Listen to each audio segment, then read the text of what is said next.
Hike in Idiom Stories Plugging Ears to Steal a Bell. During the spring and autumn period, there was a man who always sought easy gains. Hearing the fan clans fall, he rushed to loot valuables.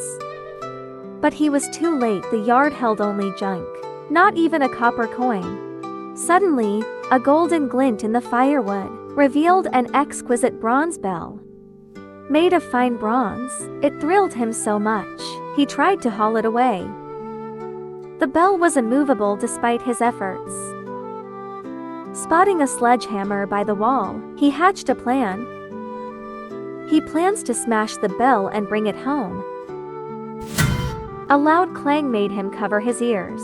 He thought silencing himself hid the noise. But the noise echoed through the village, alerting everyone working. When villagers stormed in, the foolish thief was still smashing the bell, thus plugging ears to steal a bell, thinking others can't hear what you ignore.